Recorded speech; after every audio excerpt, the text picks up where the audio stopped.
All right, everyone, welcome to the show. And this one's is for you. If you're a successful woman in your 40s and 50s, running a business, raising a family, which is much like a business, carrying everyone and still feel stuck in your body, this is your wake-up call. You're not broken. You're not lazy. And you don't need more motivation.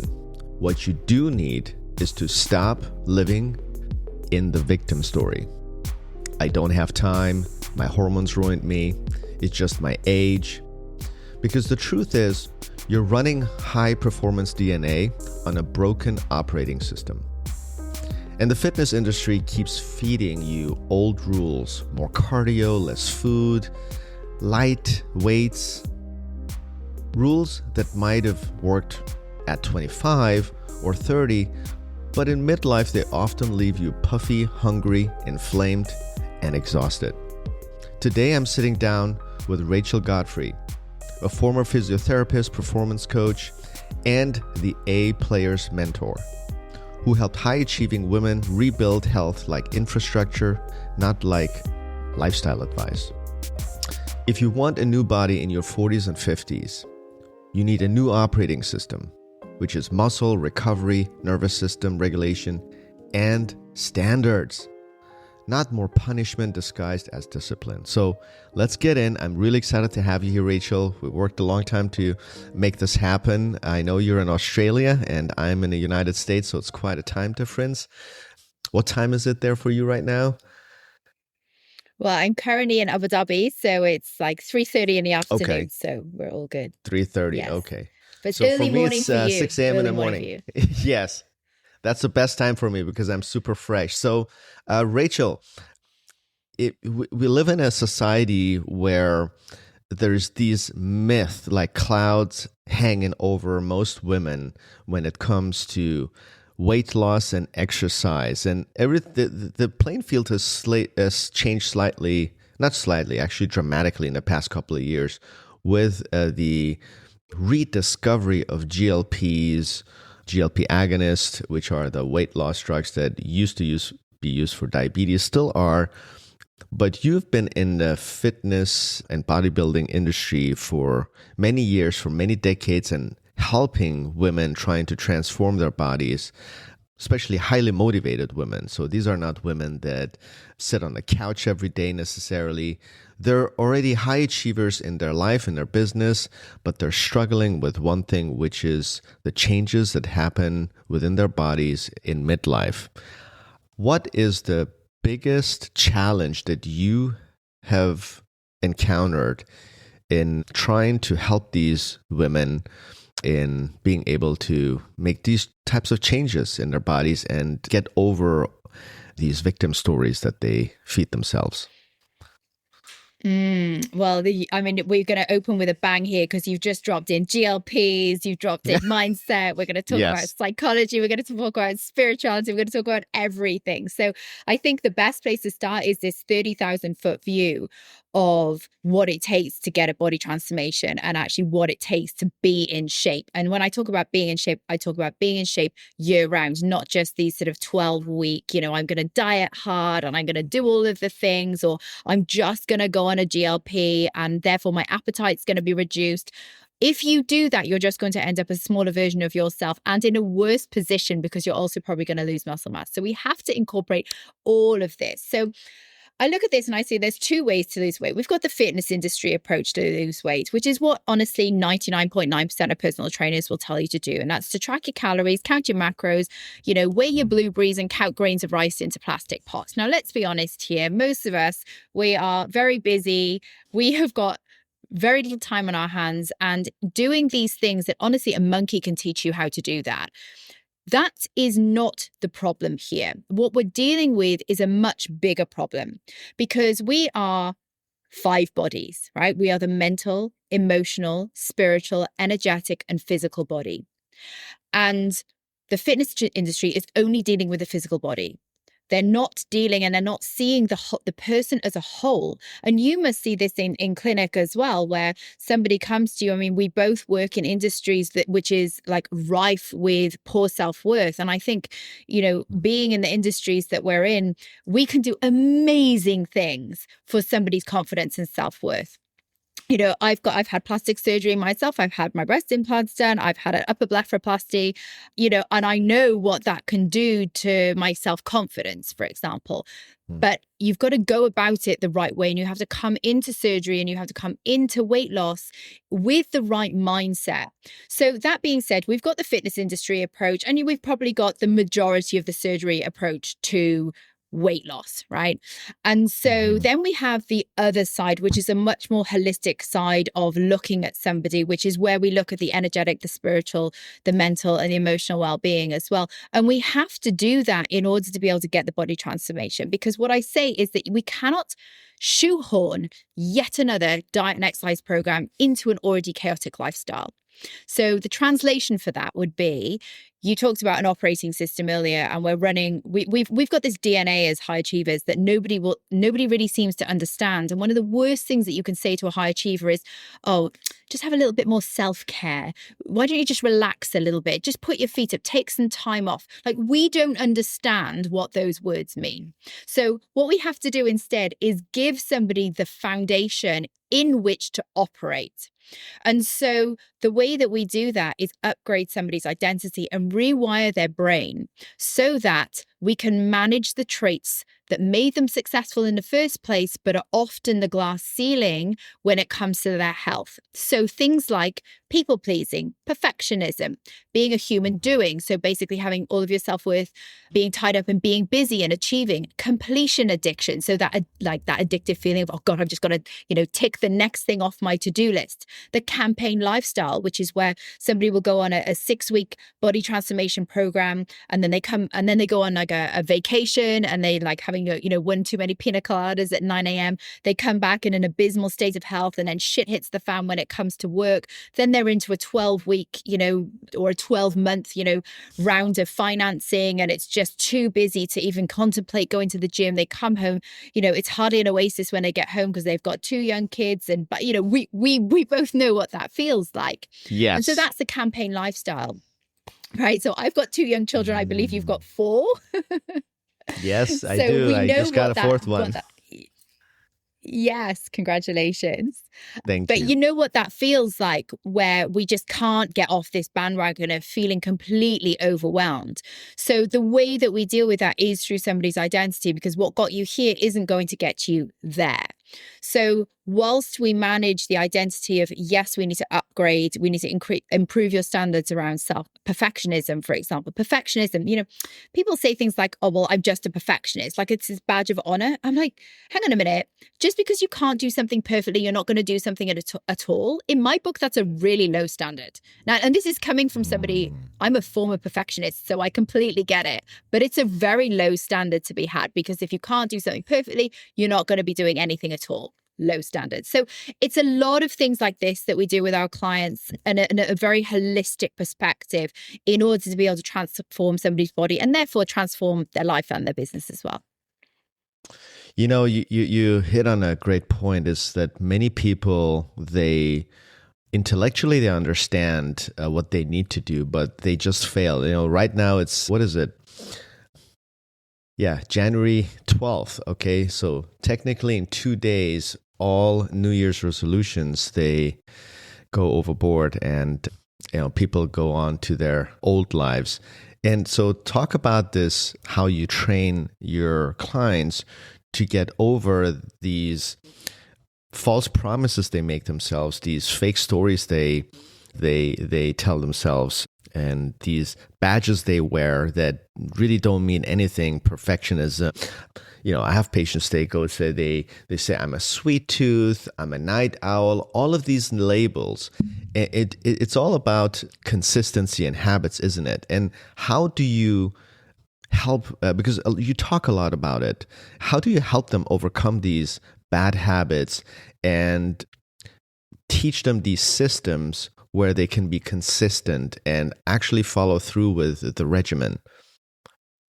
It's a good question. I mean, we have something that we call minimal effective dose. So, as an example, we had a client the other day, and one of the things that we do with clients, whether that be in Onyx Performance, which is our fitness app and our group training program, or whether it's we with private clients, same thing. If somebody they've got, several business or a business or several businesses around, your exec or C-suite, you're very busy, you're high achieving, this whole idea about training 5 days a week is probably not in your best interest. You've got a high level of stress already. You're probably swimming in a sea of cortisol. If we throw in additional training stress on top of that, which might be good training stress, but it's too much for your body to handle. So especially in the early phases, we try and just we layer the habits one upon one. So one of the first habits we try to introduce is going to the gym 3 times a week and lifting weights. And heavy weights. But I mean, heavy is a relative term, right? Because, what might be heavy for me is very heavy, but I've got 25, 27 years of lifting experience. Whereas for somebody else who, I might look at somebody in their 60s who's never lifted weights before. Well, pressing 5 kilos above their head may be heavy for them. And that's good because we want to have that adaptation process. But so heavy is contextual. But what we really want to do is have these non-negotiable habits and non-negotiable standards that we can introduce into somebody's life. And what we want to do is plan for when the shit hits the fan days, not when we're planning for the best days. Because I think what a lot of people do is they plan for those times and those days that, oh, well, next Monday is the day I'm going to have all of my ducks in a row. I've got a clear calendar. Right. This is when I can do the thing. I can do the diet. I can do the food prep. And I'm like, baby, life isn't like that. And I think you and I both know it. Yeah. And so good luck. Good luck doing that. Good luck doing that. So I think, when it comes to minimal effective dose and having the non-negotiables, what we really have to do here is plan for the worst. So in those times and in those situations where work is at its absolute busiest, we have a non-negotiable. You still go to the gym 3 days a week. And I had a client the other day saying, well, I'm struggling to kind of get into the habit of going to the gym 3 days a week. So I think I'll go 7 days to try and make it a habit. And I'm like, what in God's name do you think? Like, how is that? You can't even go 3 days doing something that you're trying to create a habit of. So you want to go 7? What? This is insane. Yeah. So one of the things that I say I work with like the most intelligent women on the planet, and ladies, you're making such stupid decisions when it comes to your health. Honestly, if we take the high level decisions and the problem solving that you do with your work and we apply that to your health, like, babes, you're going to fly. You're going to go really well. So let's remove the emotion from it. So minimal effective dose and planning for when things are at their worst, which is also why I don't like meal plans, for example. I like to be able to teach my clients how to build meals, because a lot of my clients, they're traveling, they're on flights all the time, they're in and out of hotels, they're entertaining clients. I'm not going to give them a meal plan like they're a 2-year-old that they need to go and have like fish and broccoli for dinner, and yet they're going to a steak restaurant with their client, and they're a partner in a law firm. This is ridiculous. We have to give clients that level of education and confidence to be able to make the best decisions for them. So that's where I would start, is plan for the worst and minimal effective dose. And then the integrity part of it, this is very important, of doing what you said that you will do. If you say you're going to go to the gym 7 days a week, you're going to fail. Right? I can't go to the gym 7 days a week. And this was my job for 20 years. I now build systems and infrastructure for high performing women, but it was my job living in a gym for a very long period of time. I couldn't go 7 days a week, nor would I want to, nor is it necessary. So, I think we have to plan for the worst and minimal effective dose. I think even professional athletes, they take 1 day off. But how do you reconcile the fact that, I'm just thinking of my own patients. And by the way, in my early days, I used to be a personal trainer. So but that was in the 90s. The training, the fitness industry was completely different. The one thing I struggled with is helping my clients back then, or now my patients, hold themselves accountable. In other words, when I made recommendations, I came up with a plan. I even laid out the system. And I love the fact that you talked about minimum effective dose, because the minimal effective dose is important just so to create consistency. Otherwise, it's going to be like the New Year's resolution. They put too much on their plates. They try it for 1 or 2 weeks, and then life happens, like you just beautifully described. And then everything stops. It's not just they don't do it 7 days. They don't do even a single day. So the accountability part is the part that, to me, is a hard nut to crack. And, I put people in 2 different buckets. I put the highly motivated, the self-motivated, the ones that don't need a coach breathing behind their back and telling them, do it or let's go. I'm personally like that. You don't have to motivate me. If I make a decision to do something, I just do it. But a small percentage of the population has that self-motivation and inner drive. And I don't know where it comes from, but for the others, for the majority, how do you deal with accountability? How do you deal with that minimal effective dose? How do you come up with that minimal effective dose? And in your experience, what's the success rate, even with the minimal effective dose, with your clients?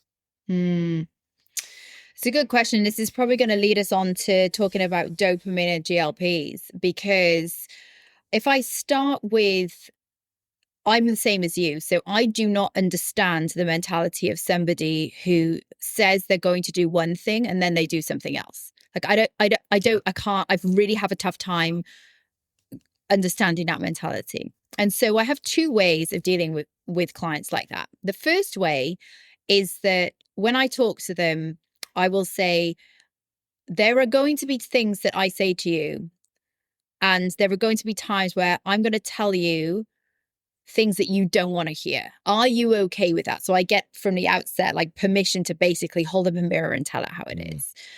And I'll say, I cannot want this for you more than you want it for yourself.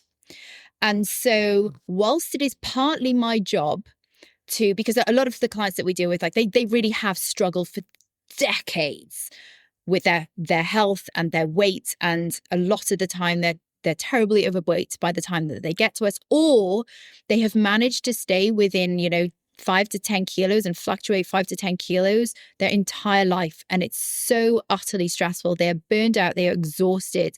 They have no self-belief left. And so it is partly my job. Whilst on the one hand, I say, look, this is your responsibility. It's not your fault that you're here. You've been misguided up until this point. But it is your responsibility now to do the work. And I will hold your hand every single step of the way, but I can't want this for you more than you want it for yourself. On the other hand, I have to help this person create a new identity for themselves. So they're here now, and I have to create this identity over here, which is strong, bold, resilient, courageous, audacious, sexy, hot. Like a lot of these women, they've not felt hot for decades, if ever, which is so sad for a woman not to feel good about herself, that she thinks, I look really good today.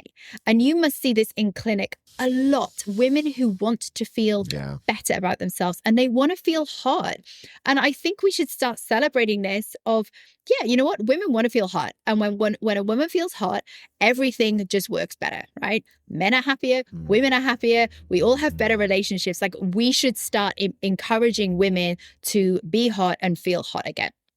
And so I have to create this identity for them, because right now, if they're sitting here, they don't believe this. And so I hold this identity for them. I talk to them as if they are already this person, because then slowly but surely, I like getting weight off them as well very quickly, which we'll come to in a minute. I like to get weight off someone as quickly as possible, because by the time they get to me, they've lost all belief in themselves. I need to start creating that belief very quickly. So I do a combination of the 2. I hold this new frame for them, this new identity, and I believe and I talk to this identity as if they are already that person, right? And because my frame is stronger than theirs, right? And because my influence is bigger than theirs, right? They often fall into that. And then it's their responsibility to obviously continue that. So that's kind of my approach to things. And I mean, yes, look, I also do have some lazy clients, and I say to them, you are so lazy. I'm just going to have to chase your ass every single day, and I'm going to be on your back like a hound. And it's going to be really annoying for you, and it's extremely annoying for me, or it's extremely annoying for my, for my trainers to have to chase you. But this is the way that it's going to be. And sometimes that is the level that is required to get somebody over that initial hurdle. Because I think if we look at, any form of like addiction, like this dopamine thing of, whether it's like picking up your phone, or, people have like really bad sugar addictions, sugar, alcohol, drugs, sex, whatever it might be. It takes about 4 to 5 weeks, 6 weeks maybe, to kind of like really get rid of that dopamine depletion and restore normality when it comes to your brain chemistry, which is where I think potentially GLPs can come in and be very effective. It'd be interesting to see actually how you use them in clinic, like on what is your criteria for when would you consider a GLP? Yeah, it's definitely been a game changer, and I think the GLPs are now being also researched actually for addiction, because they inhibit this impulsive behavior, this addictive behavior. Studies have shown that people that were on GLPs, primarily for diabetes or weight loss, have less of these addictive behaviors. Less, if they were smokers, they started smoking less. They weren't drinking anymore if they were drinking. So a lot of those habits that were hard to break because of this dopamine addiction are much easier now with the GLP. So it opened up a whole new paradigm and whole new opportunity for behavior management, not just for weight management or sugar management. But just before we get into the GLPs, I wanted to discuss the part that is many are struggling with, which is, you said you make them believe that they are the person that they want to be, and that your framing is much more impactful than theirs, and they end up, and I have experienced that with my own patients. And I think when you have great communication skills like you, when you have come from a point of conviction like you do, just because you know what you're doing, you can truly influence someone. You can truly make someone believe that they improve their self-worth. You can give someone confidence. The question is, how long does that last, though? That emotion that you invoked in that person, how long will it last? Because transformations, especially body transformation, don't happen overnight. Both me and you know that. They don't happen overnight. And that's something we even discuss with them. We tell them, hey, this is not going to happen overnight. This requires consistency. This requires discipline. And you have to give it some time, at least a month or two. How do you help them throughout that period so that they don't fall off the cliff? They say they don't go to the gym, do one push-up, and they don't see a difference. And they go like, well, I don't think that's going to work. It's almost like they're waiting to prove you wrong. How do you deal with that person? Do you continue coaching them? Is that like actually a normal thing? Or do you even tell them, you know what, maybe I'm not for you. It doesn't seem like you really want it. Like you said, if I want it more than you want it, I don't think this is going to work. Like, how do you handle that? Yeah. Transition period. Yeah, it's funny. Like, we don't generally tend to have a lot of clients like that. I'm just trying to think of the last client that was like that. I mean, sometimes, I think sometimes what can happen is that clients will come in, especially to our app, for example, and they're not working with us one-on-one, and they'll kind of like cherry pick information. So, I think that's what I need. And so they'll cherry pick, well, I'll do that and I'll do that and I'll do that. And the problem is that they've been doing this for 15 to 20 years and they're still in the same place. So you think you know what you need, when actually, I'll be honest with you, you've got absolutely no idea, because if you knew, then we wouldn't be having this conversation. And so I'm obviously very direct with my clients. And so, as you can imagine, anything. That's what I love. I love that about your style, because our clients or patients, they want us to be their coaches. They want us to help them. They don't want, we're not supposed to be their friends. We have to tell them the stuff Yes. that no one tells them. And what I like about you, Absolutely. you tell them everything they need to hear, not what they want to hear. And I think that's why you're so effective. Yeah. And I mean, the thing is as well, I mean, I do have conversations with clients and I frame it, right? I don't intentionally just go in there and, Sure. just go straight for the jugular, but I will frame it and if I'm having a difficult conversation, and if anybody's there as a coach listening to this, the way that you can have difficult conversations with your clients would basically be to frame it and say something like, I'm just curious to know if, I'm just curious to know if you've been doing a bit of this and a bit of that and, kind of bending the rules here. And they'll often say, oh, yes, actually, I have, so it removes the judgment and the shame. And I think we have to remove that judgment because, if you're judging anybody as a coach or as a doctor, like we're not going to be effective practitioners. Yeah. So removing the judgment is one of the first things.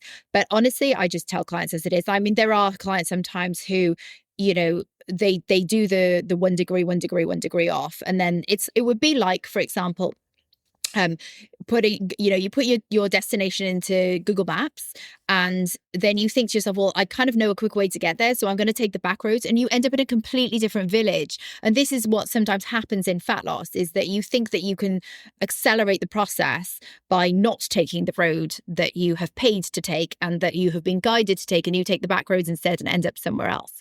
But I think one of the most dangerous things, and nobody talks about this, one of the most dangerous things when working with high achievers is that complacency is a really big factor in why people don't lose weight. And I'll explain. So by the time you get to your 40s, for example, life kind of tends to get a little bit easier in some respects. Like, your kids by mid-40s are like a little bit older. You're generally out of the newborn phase. Mm-hmm. Work tends to be, you're earning well. You tend to be senior management, C-suite exec, founder. So you're the boss, generally speaking. And you're very good at what you do. And especially as a high achiever, you get very good at almost box ticking. So you can consume a lot of information. You can output a lot of information. But the problem is that you don't embody it. And this is one of the things that I see frequently in high achievers. I will ask them, we've got an education platform, for example. And I'll ask them questions about, what's gone on in the content. And they can often like rattle off, oh yeah, I watched it probably on 2x speed. I watched it on 2x speed whilst I was doing something else, whilst I was doing a report, blah, blah, blah. And I'll ask some questions on it. And technically they've got those questions right. And I'm like, okay, so how's that translated to you, prepping your meals or getting your staff or your EA to go and buy a meal for you? Well, I haven't communicated that to the EA yet. And I'm like, right, well, you haven't done the work and you haven't embodied it. Right. So this is where, because I'm a high achiever, I know what you do. Well, that's what I catch you out. That's what you mentioned, is that they try to check a box. That's that person that just goes and checks a box and is not necessarily result oriented. Just wants to check a box and says, I've done that. And that's a danger. And I 100% agree with you. So how do you confront that person and keep them accountable? I talk about complacency just like I've talked about it here, because a lot of the time they're not aware of it. And I think this first came to me when I would have been, it was a couple of years ago. And I remember being in Spain and my kids were, 18 months and 3 years old at the time.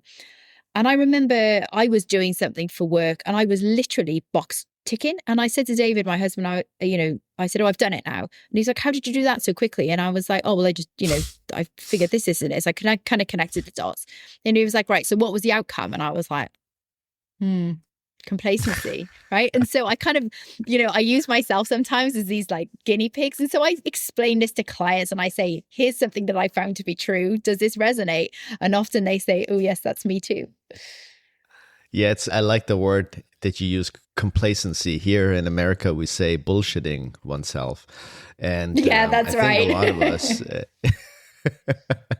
think a lot of us do that.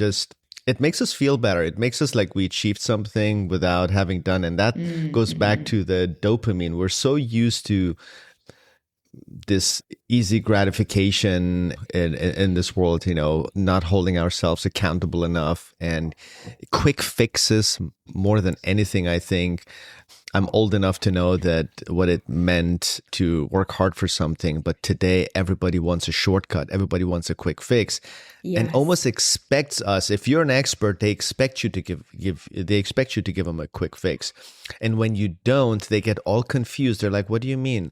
It's almost like they can't wrap their head around it. That no, you actually have to work for it. There is no necessarily a pill that builds muscle. And but back to your strategy of combining diet and exercise. What I like about what you're doing is you also talk a lot about proper food and nutrition, which is so integral. And explain the audience why exercise alone won't be effective without proper nutrition. And just that is in the frame of just a couple of days ago, the HHS flipping the food pyramid upside down and making protein and healthy fats as top of the pyramid, and just throwing out grains, carbs, and processed sugars out, which used to be since the 60s the mainstay of, at least here in America, the mainstay of the American diet. So talk about a little bit about the importance of diet, nutrition, and exercise, and why they have to go together, and without each other, it's just simply not going to work. Well, apparently this is another hill I'm required to die on talking about this.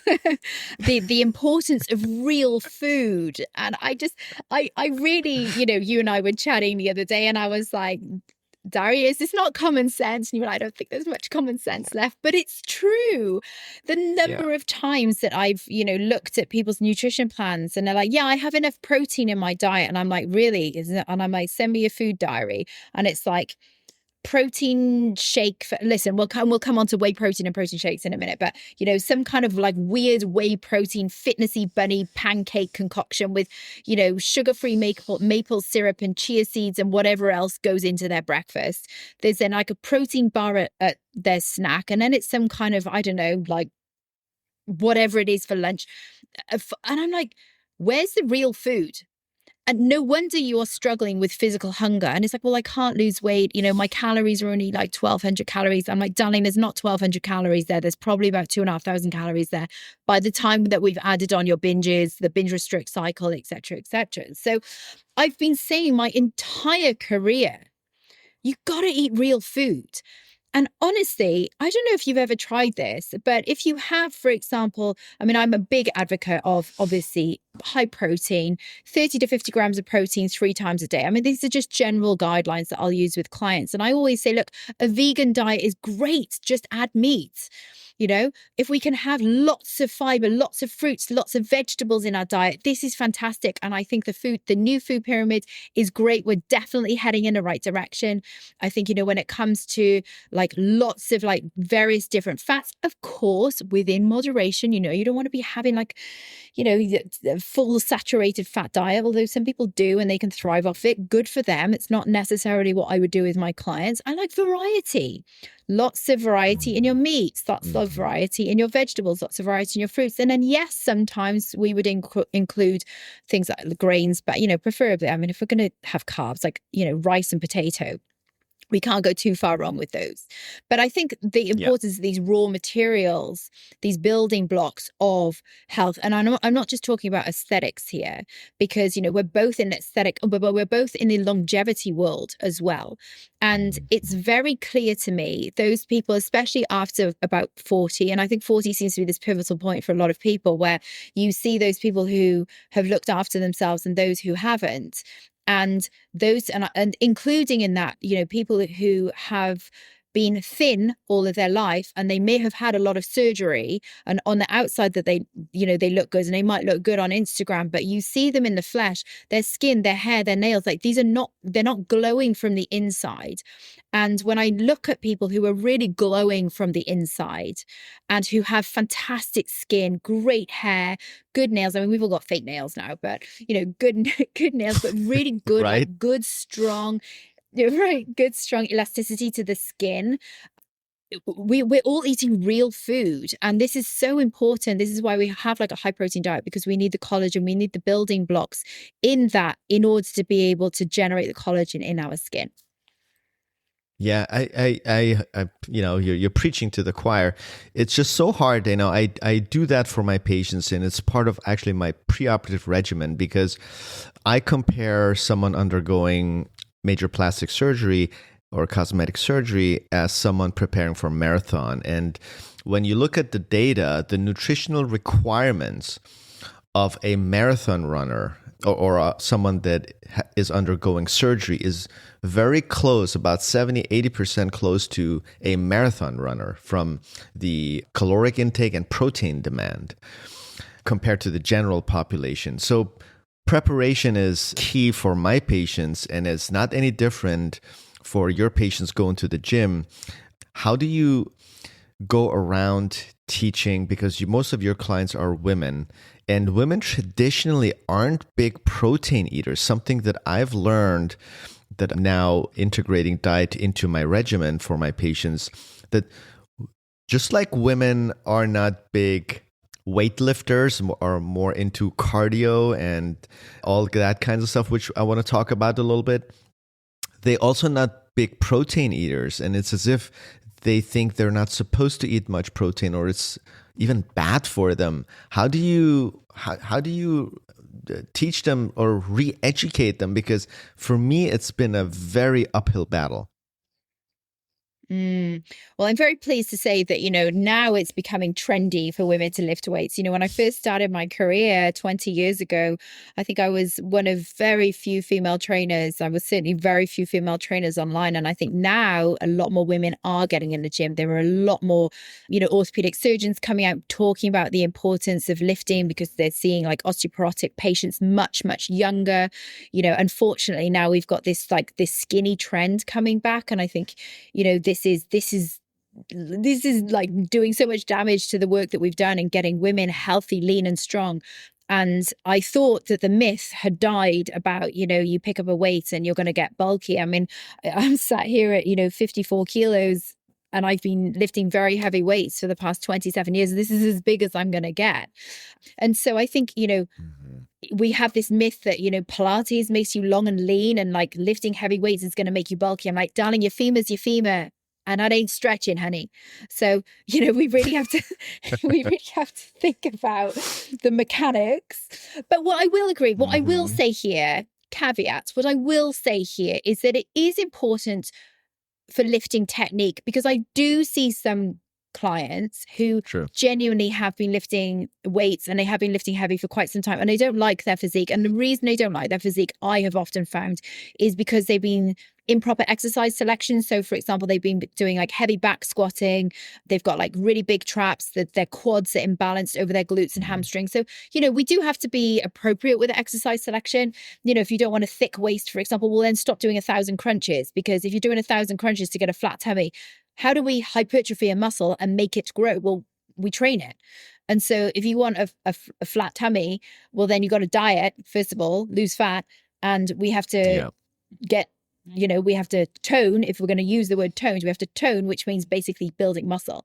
So I really feel that these two go hand in hand. But the whole myths around training are just a nonsense. And I think a lot of women, I will always say this, is that, if you don't want to get bulky, deal with that problem when you're close to that problem. Because going in with that attitude of, oh my God, I'm scared to touch a weight, I'm going to get bulky. I'm like, it's not the weights that are making you bulky. It's the fact that you're not eating protein. You're then physically hungry, right? So you're then dealing with the binge restrict cycle. And you've got emotional cravings that you need to deal with, right? So when we're dealing with cravings, if you want to stop being bulky, quote unquote, it's because you're eating too many calories. How do we do that? Well, we need to make sure that you've got satiety, satiation, and we've got thermic effect of food as well. So that's why protein is really important. So for physical hunger, and then of course we deal with the emotional hunger in knowing who you are, what you stand for, and where you're going in life when we do the identity work. Yeah, I think you talk a lot about cravings, and that's something that a lot of women are struggling with. And, I think that's where GLPs can help. They have actually shown to significantly help with cravings. And I think now in 2026, I don't think there is a day when someone comes to my office and they're not on GLPs. I can't think of the last day where I did it. Yeah, I don't know how it is in Australia or the rest of the world, but in the United States, at least in my demographics, I would say over 50% of my patients are on GLPs. And these are not the patients that I put them on GLPs. They already came in with. So I think it helps as far as the cravings, but where it hurts is when you're on GLPs, you have less appetite and you already were struggling with protein intake before you got on the GLPs. Now you're eating less than you ate before. Now your protein intake is even worse than before, which is the very thing you actually need and need more of, and especially when you exercise. And there's two things that these people haven't really quite understood, or if they've understood, they're struggling with, which is increasing their protein intake, where the response is, well, I'm not that hungry. I can't eat that much. How am I going to eat a chicken breast, a burger patty, 3 eggs, and a cup of yogurt? I don't have that much, which would be for most people, their protein requirements based on the 1.6 to 2 gram per kilogram body weight. And that is if they're not exercising. So when they're exercising, the protein demands go even higher, as you know. And then my challenge has been to motivate them to eat more. But then the objection is, well, I don't have an appetite.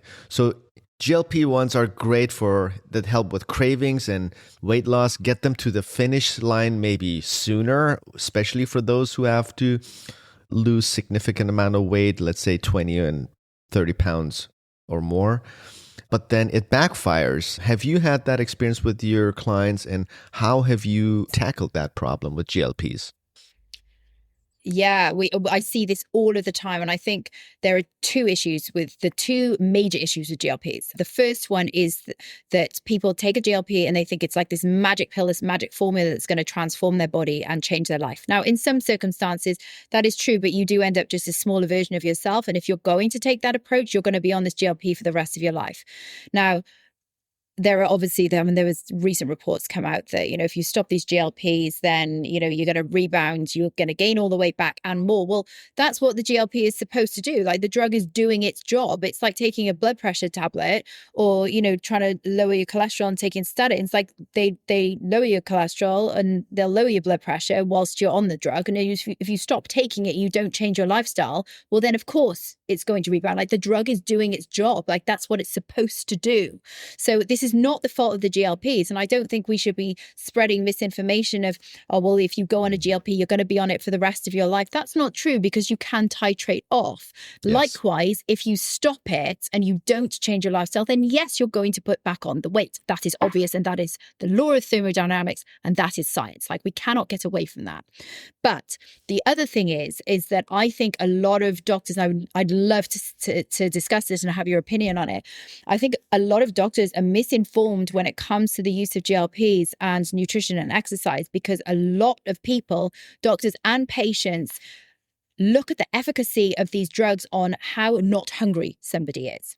And actually, when we're looking at a GLP, or how not hungry or how nauseous somebody is, or the types of side effects that like make you don't want to eat, now that's really bad, because if somebody's not eating, their cognition is going to go down. Like, these are people making high-level decisions in work. Your energy is going to go down. You've got the sex drive of a castrated field mouse. This is terrible news.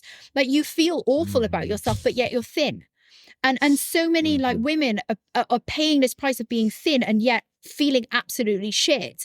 And that's not how a GLP should be used. A GLP should be used with, again, minimal effective dose, proper doctor education on actually it's not about how not hungry the person is. You should still be able to be hungry on a GLP. And we need to get away from, and this is where we need to work on a psychology of somebody. It's okay to be hungry. You shouldn't be afraid of being hungry. It's normal to have a physiological response of when you wake up in the morning, you are a little bit hungry. Great. We're going to fuel you with a high protein breakfast. So my approach is that quite a lot of clients come to us. They're on a really high dose of these GLPs. Exactly as you've explained, they're not hungry, struggling with their protein intake, struggling with their food intake in general. Or they're having like shitty proteins like these yogurt pots, and they've got like 15 grams of like protein. I'm like, that's rubbish what protein. is up Man. with Let's just that? get a steak into you. It's terrible, right? It's terrible. That's not going to get your face looking good. That's not going to get your body looking good. Yeah, no And kidding. so we try to just like titrate the dose down to a minimal effective dose where somebody is feeling natural hunger, but whilst working in identity in the background and the emotional cravings, because unless we deal with, remember, the mental, emotional, spiritual, energetic bodies, as well as the physical body, we're still going to be having this problem. And it's being masked by super high dose GLPs right now. So bring down the dose. Let's use GLPs. I think I do think they're overused, but I also think they're a wonder drug in the same sentence. So context dependent. So if you're a doctor listening to this and you're prescribing, like, use the minimal dose whilst educating your client that the efficacy of this drug is not based upon how not hungry you are, how nauseous you feel. What often happens when we get the dose right is that we get enough protein in, so we're satisfying physical hunger, we're managing the emotional hunger with the identity and the mindset work. But what the GLP does is just turn down the food noise a little bit.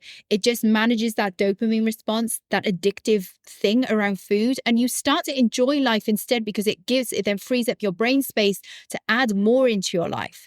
So rather than focusing on, I just don't want to be fat anymore, I don't want to feel like this anymore. Oh, the habit was usually after dinner, I'll have a bowl of whatever it might be, your food of choice. That noise isn't there anymore. You just forget about it. You just immerse yourself in life. So that's where I think the pros and the cons with GLPs. You are so much ahead of the doctors out there. I think because your perspective is from a fitness and health standpoint.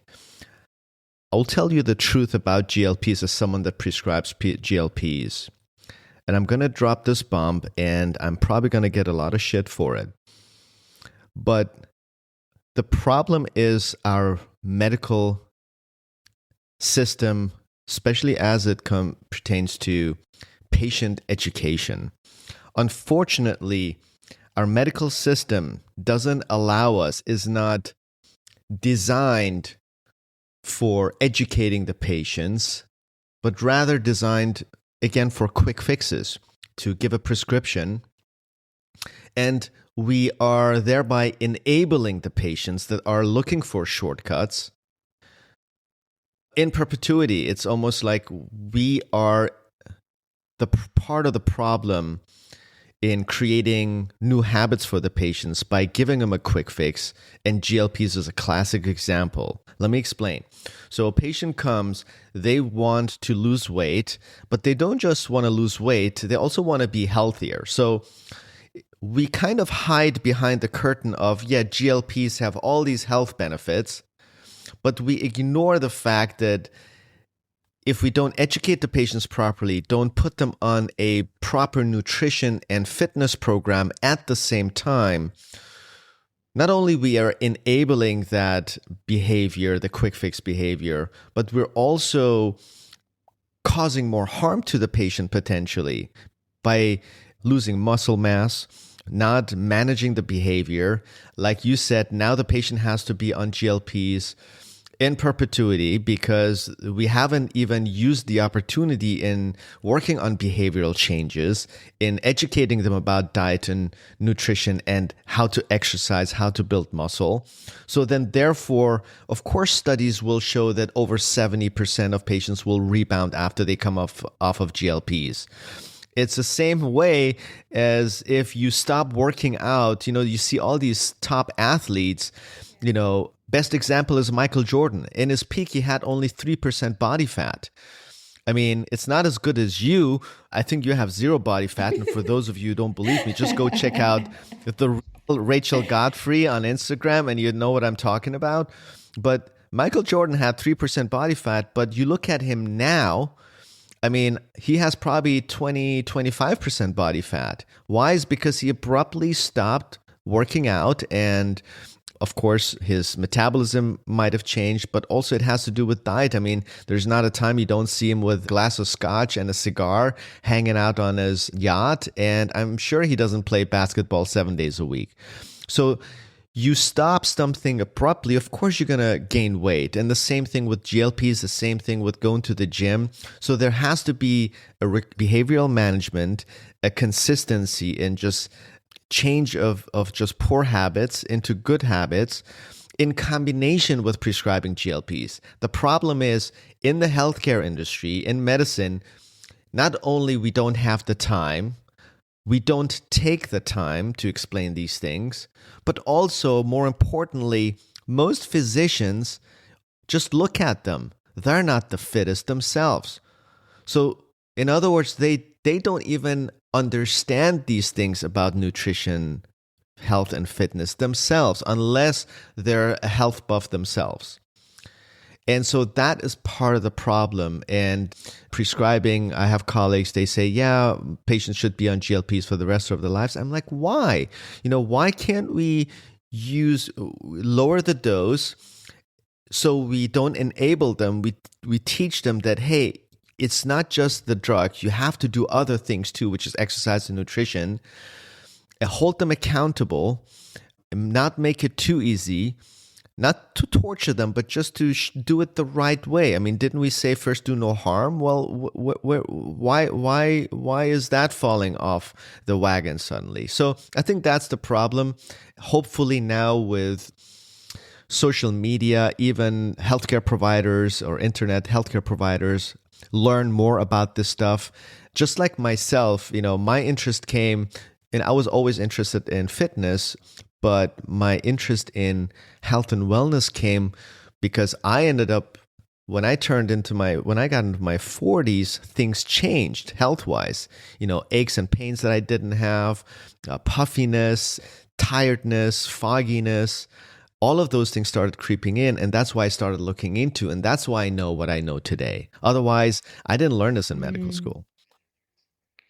Right. And so, like, everything that I've talked about today, I've been my own guinea pig and I've learned through experiencing clients. I mean, one of the things that you said before we started is that, you're very evidence based. Like, I would say that I'm evidence informed, but I'm not necessarily evidence based. A lot of what I do is different, right? Because I'm not a prescriber.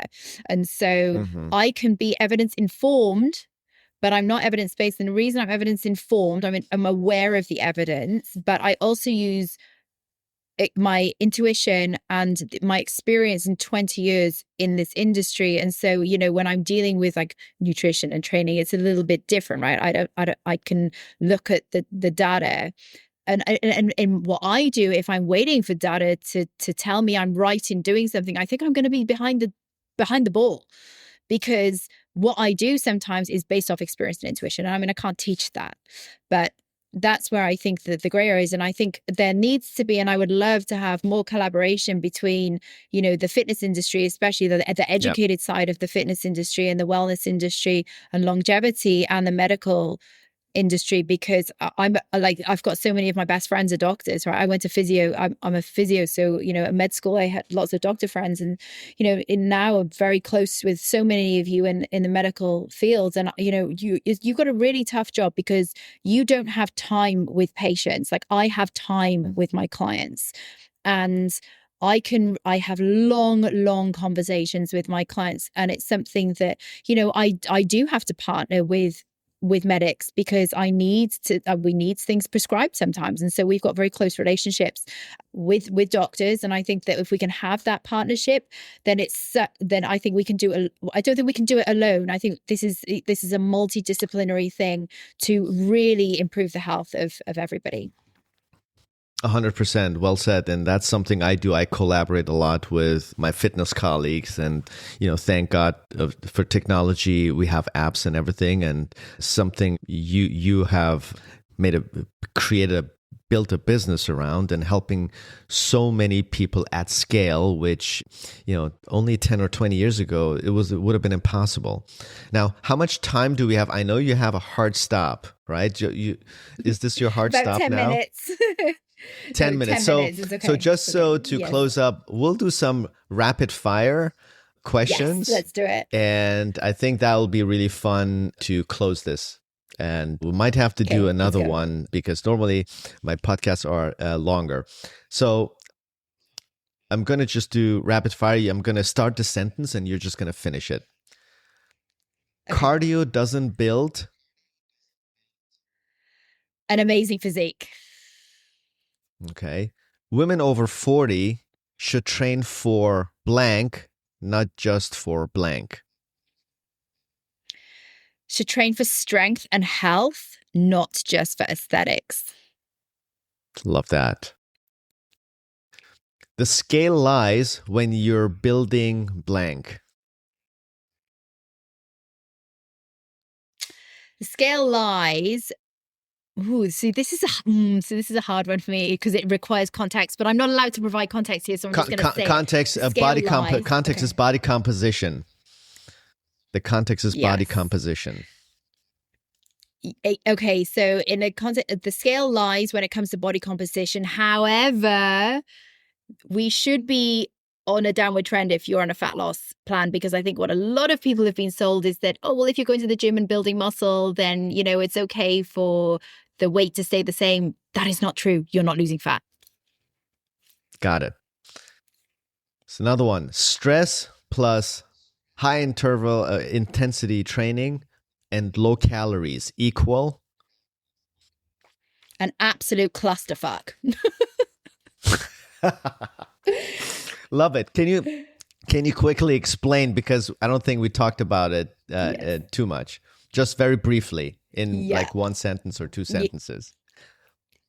Yeah. So what happens is that, you know, you're already like swimming in this sea of cortisol, but basically meaning like you've got like dysregulated cortisol. Like cortisol is not bad. Everybody thinks, oh my God, I've got high cortisol. It's such a bad thing. It's not bad. Like cortisol is an amazing hormone. It's your up and energy hormone. But when it's dysregulated, then we've got a problem. And so sometimes I say swimming in a sea of cortisol, meaning that you've got a dysregulated pattern. And what happens is if we add in high intensity cardio on top of that, it really just burns out your adrenals because, you know, you're going in, you're doing this high intensity stuff. It feels good, right? Because you're getting these endorphins going, but you're also getting your adrenaline going, can kind of like fry your adrenals. So that's why I say, unless we've got somebody who's regulated in their nervous system and in their hormones, high intensity cardio probably isn't the best thing to be doing. I think that's the biggest problem for most women, and I hope that will change soon. Next question. The victim story says blank. The victor story says blank. The victim story says everyone else is to blame. The victor's story says, it is not my fault, but it is my responsibility. Love that. If you want to feel younger, stop chasing blank and start building blank. If you want to feel younger, stop chasing. This is a hard one. You know what? Also, if you want to feel younger, again, yeah, go ahead. The context is health, wellness versus quick fix. Yeah. So if you want to feel younger, stop chasing, taking life so seriously. Stop chasing and stop taking life so seriously. And what was the second half of that? And start building blank. And start building a life of alignment and a life that you love based on a health conscious identity. I love that. That is the best advice. And last question. The best fat loss strategy after 40 is actually blank. Is actually so easy. Blank. Right? It is and doing the basics. Explain? Yeah, it's doing the basics that I talk about for free all day long. If you come onto my Instagram, or if somebody comes onto your Instagram and actually do what we tell you to do, which is eat 30 to 50 grams. If you do nothing else from this, if you do nothing else, and you just eat 30 to 50 grams of protein 3 times a day, you build your meals around vegetables and fruits with your 30 to 50 grams of protein. You do 10 to 15,000 steps every single day. You sleep 8 hours a night, right? And you fix the psychological habits that are keeping you stuck, hey presto, you'll have a body transformation and your life will turn upside down in all of the best ways.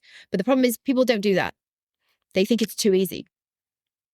I love that.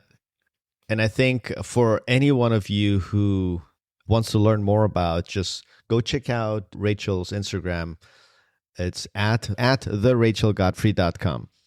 And I could tell you the reason why I invited you on my podcast is because when I stumbled on your page, I don't know how. I mean, it's my algorithm, I guess. Your feed is so motivating that I love going on it and just listening to your 20, 30-second clips, and I get juiced and amped up, and I forget about all the negative thoughts. And it's almost like Apollo Creed trying to motivate Rocky to train for his next big fight and getting in his face and telling him the things he doesn't want to hear. It's one of the most motivating and transformative pages, so I highly recommend you to get on there if you want to learn more, if you want to have a coach that can literally help you transform your body. And if you don't believe me, just go on there, just look at her body, and then you will understand what that means. So thank you so much, Rachel, for coming on. I will definitely have to have you on again. And thank you for all you do. And I'm really looking forward to collaborating. Thank you so much. So like you're so kind. Your words mean a lot because, sometimes it falls on deaf ears, and I really, really appreciate that. So that's all I want to do. I've got a mission to change the lives of 1 million women through health and fitness. So thank you so much for being part of it and having me as a guest on the show. All right, everyone, episode's over. I hope you enjoyed the show, and I hope Rachel got you good insight on lots of tips on health, wellness, fitness, weight loss, and more. If you enjoyed the show, please don't forget to leave me a review on Apple Podcasts or comment on Spotify, and just share it with anyone that needs to hear this. Thank you very much, and until next time, bye-bye.